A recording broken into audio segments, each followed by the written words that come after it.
আসসালামু আলাইকুম ওয়া রাহমাতুল্লাহি ওয়া বারাকাতুহু নাহমাদুহু ওয়া নুসাল্লি আলা রাসূলিহিল কারীম আম্মা বা'দ।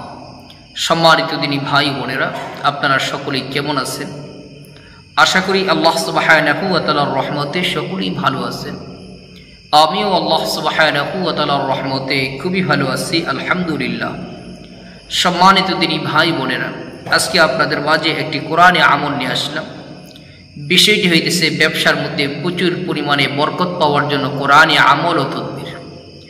আমরা ব্যবসা বাণিজ্য করি, অনেকের অভিযোগ থাকে ব্যবসার মধ্যে বরকত পাইতেছি না, উন্নতি পাইতেছি না, ইত্যাদি নানান অভিযোগ আমাদের থাকে। আজকের কোরআনে আমলগুলো যদি আমরা করি, ইনশাআল্লাহ এই অভিযোগ আর থাকবে না। ব্যবসার মধ্যে প্রচুর পরিমাণে বরকত পাইবেন, ব্যবসার মধ্যে সফলতা পাইবেন, ব্যবসার মধ্যে প্রচুর পরিমাণে লাভবান আপনি হইতে পারবেন। ব্যবসার প্রতি অনেক সময় কিন্তু বদ নজর লাগে। ব্যবসা বাণিজ্যের মধ্যে মানুষের অনেক প্রকার বদ নজর লেগে থাকে। যদি কোনো বদ নজর লেগেও থাকে, এটাও নষ্ট হয়ে যাবে। আর এই তদবির করার কারণে, আমল করার কারণে ব্যবসার প্রতিষ্ঠানের ভিতরে কেউ বদ নজর দিতে পারবে না, বদ নজর লাগবে না। কাজেই আমলটি করা আমি প্রত্যেকের জন্যই জরুরি মনে করি, যারা ব্যবসা বাণিজ্য করে থাকি। কিভাবে করব? আমরা প্রথমে এটা দুইভাবে করতে পারি। একটা হলো আমল, একটা হলো তদবির। প্রথমে তদবিরের বিষয়টি আমরা জেনে নিই। আমরা হরিণের চামড়া সংগ্রহ করব। এটা যে কোনো তাবিজের দোকানে, বড় বড় যে তাবিজের দোকানগুলো আছে ওখানে পাইবেন। আপনি তাবিজের দোকান থেকে মোটামুটি লম্বায় ধরেন 10 ইঞ্চি, পাশ 6 ইঞ্চি বা 8 ইঞ্চি এরকম চামড়া কিনে আইনা আপনি জাফরান কালি দ্বারা এই আয়াতগুলো লিখবেন। লেখার পূর্বে অবশ্যই কয়েকবার ওযুর সহিত কয়েকবার ইস্তিগফার এবং দুরূদ ইব্রাহিম পাঠ করবেন। দুরূদ ইব্রাহিম কতবার পাঠ করবেন? 121 বার পাঠ করবেন দুরূদ ইব্রাহিম।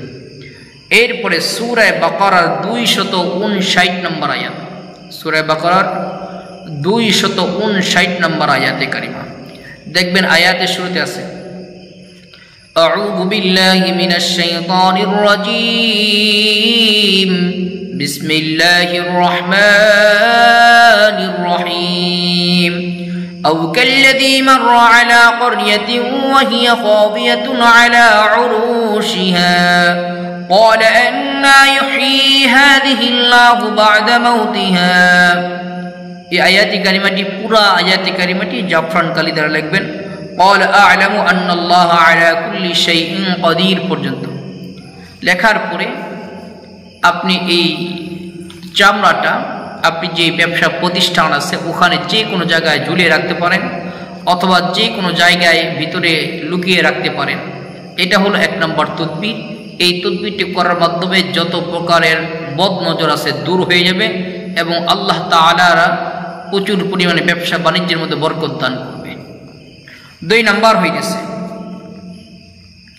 সূরা তাওবার 111 নম্বর আয়াতে কারিমা। সূরা তাওবার 111 নম্বর আয়াতে কারিমা যে ব্যক্তি সকালে 11 বার পাঠ করবে, মাগরিবের পরে 11 বার পাঠ করবে, আল্লাহ তাআলা তার ব্যবসা বাণিজ্যের মধ্যে প্রচুর পরিমাণে বরকত দান করবেন। ব্যবসা বাণিজ্যের মধ্যে প্রচুর পরিমাণে সে লাভবান হতে পারবে এবং আল্লাহ তাআলা আসমানি বালা, জমিনে বালা থেকে তাকে হেফাজত করবেন। রিজিকের মধ্যে আল্লাহ তাআলা প্রশস্ততা দান করবেন এবং তার সাথে, মানুষের সাথে একটা সুসম্পর্ক আল্লাহ তাআলা করে দিবেন। এই জন্য এই আমল এবং তদবির দুইটাই আমরা করতে পারি। ইনশাআল্লাহ আপনি অবশ্যই দেখবেন এই দুইটা আমল করার পরে আগের থেকে বহুত গুণে আপনার ব্যবসার মধ্যে বরকত বেড়ে যাবে, বরকত পেয়ে যাবেন, বহুত গুণে বেশি আপনি লাভবান হতে পারবেন ইনশাআল্লাহ। তাহলে একটা হলো তদবির, সূরা বাকারার 259 নম্বর আয়াতে কারিমা, ওটা হলো তদবির। আর 2 নম্বর হলো সকাল সন্ধ্যা 11 বার করে পাঠ করা আমল, এটা হলো সূরা তাওবার 111 নম্বর আয়াতে কারিমা। এই দুইটি, একটি তদবির এবং একটি আমল, এই দুইটির মাধ্যমে ইনশাআল্লাহ অবশ্যই আমাদের সমাধান হইবে। আমাদের ব্যবসা বাণিজ্যের মধ্যে সমাধান পাইব, ব্যবসা বাণিজ্যের মধ্যে বরকত পাইব। আল্লাহ তাআলা আমাদেরকে দুনিয়ার যে কোনো সমস্যার সম্মুখীন হলে কোরআনে আমল করার তৌফিক দান করুন, আমিন। আসসালামু আলাইকুম ওয়া রাহমাতুল্লাহি ওয়া বারাকাতুহু।